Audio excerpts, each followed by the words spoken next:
everybody, I'm Lawson, and guess what? Lawson, did you remember to let the dog out? No. Oh, come on, really? Don't worry about it, Mom. I got a great story to tell him. We'll deal with this after the filming.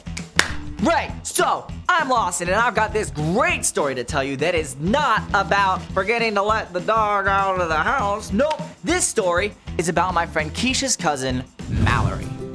Now, Mal's been out of school for about 3 weeks now, but between summer camp and a family trip, she hasn't had a single day to relax. So today, she's like, I can do whatever I want. But Dad has other plans. He says, sure. After you finish these chores. What? Mal checks out Dad's list, and it's long. Like longer than a slip and slide down Pikes Peak. Mal's free day is totally wrecked. She tells Dad that if she finishes everything before lunch, he's gotta take her to Eddie's for the world's best ice cream sundae with lots of fixings. All the fixings. And Dad says, deal. So they shake on it. Up high, down low, with a ho ho ho. Then Mal gets to work on the list.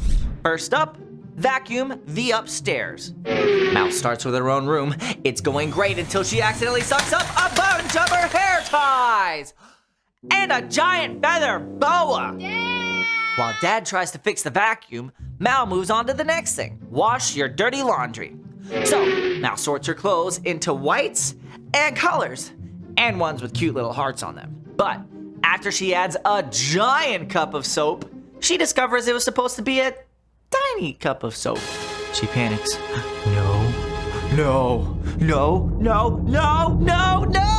And then she flees the bubble tsunami before the bubbles take over the whole house.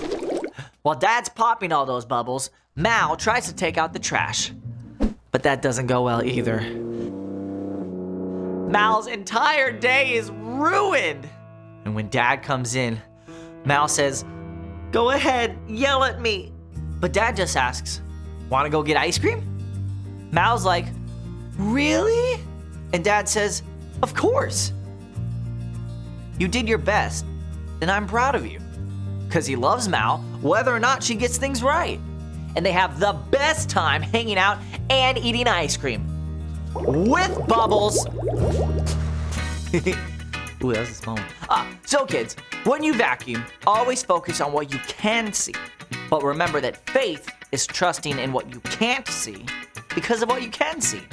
Like that God loves you no matter what you do.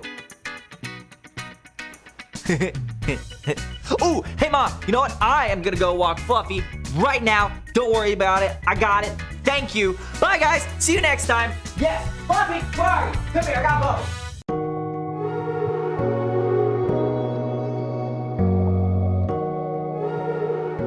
You got this! You got this! You got this! You have got this! Yay! Yeah! Now we're focused. Hey everyone, it's Erica. You might be wondering what I'm doing talking to myself in the mirror. Hey, what's up? How you doing? Well, I decided I needed a little encouragement because it's been sort of a hard week. You see, a few days ago, my aunt was stuck at home with a broken leg. So I took some soup to her house, but then her dog peed on my shoe. And then I slipped and spilled the soup all over the place.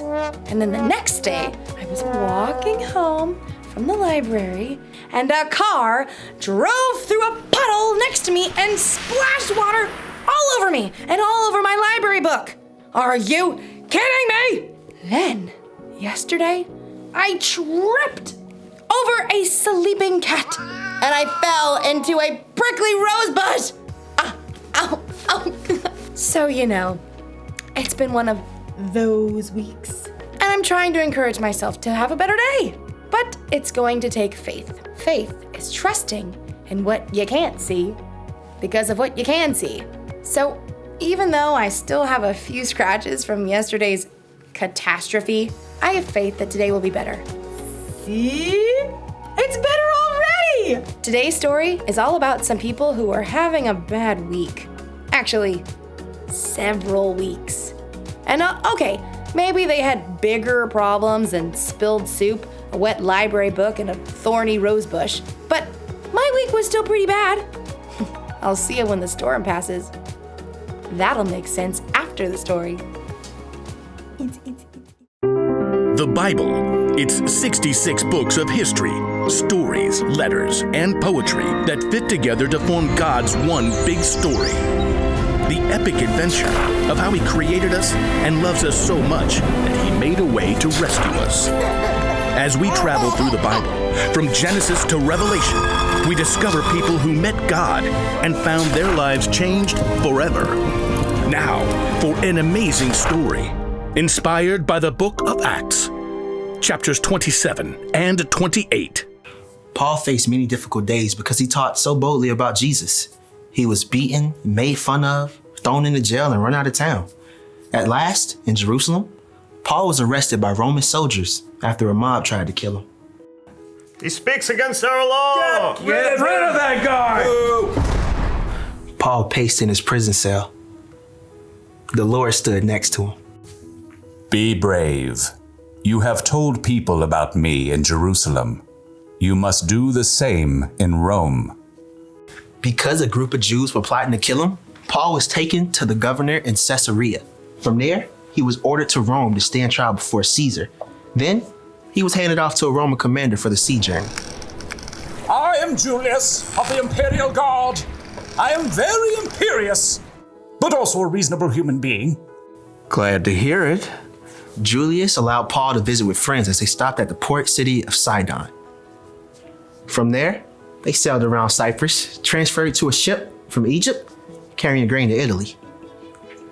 The ship fought against the wind for many days until they arrived in a town on the island of Crete called Fair Havens. It was already well into October, a risky time for sea travel. Men, I can see that our trip is going to be dangerous. The ship will be lost, and our own lives will be in danger. A reasonable concern. The pilot and ship's owner wanted to reach a better harbor for the winter. Pish posh. We can make it to Phoenix. Well, Feel that? Gentle southerly breeze. Perfection. we leave at once. Anchors away! But very soon, the gentle breeze transformed. Within a short time, the wind beat against the ship with the strength of a hurricane. The pilot gave up fighting the gale. Hoist the lifeboat. Secure ropes around the bow. Jettison the cargo. In the midst of the chaos, the Lord sent an angel to Paul. The next morning, Paul withstood the storm to encourage the crew and passengers. 276 people. First, not to say I told you so, but I told you so. Second, not a problem. Last night an angel from God told me, do not be afraid, Paul. You must go on trial in front of Caesar. God has shown his grace by sparing the lives of all those sailing with you. But we must run the ship onto an island. On the 14th night of the storm, the sailors realized they were nearing land. The water's only 90 feet deep here. Drop the anchor. The crew was so afraid of crashing against the rocks that they lowered the lifeboats, planning to escape and leave the passengers. Julius, these men must stay with the ship. If they don't, you can't be saved. A reasonable request. Cut the ropes. The soldiers cut the ropes so the crew could not escape. Just before dawn, Paul gathered everyone on board, shouting above the wind. Not a problem. None of you will lose a single hair from your head. Now, I'm asking you to eat so you can live. Paul took bread and thanked God. He then broke the bread and ate it.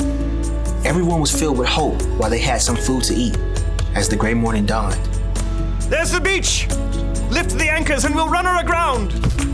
But as the pilot steered desperately for shore, the ship hit a sandbar and began to break into pieces. The soldiers were planning to kill Paul and the other prisoners to keep them from swimming to freedom. Stop!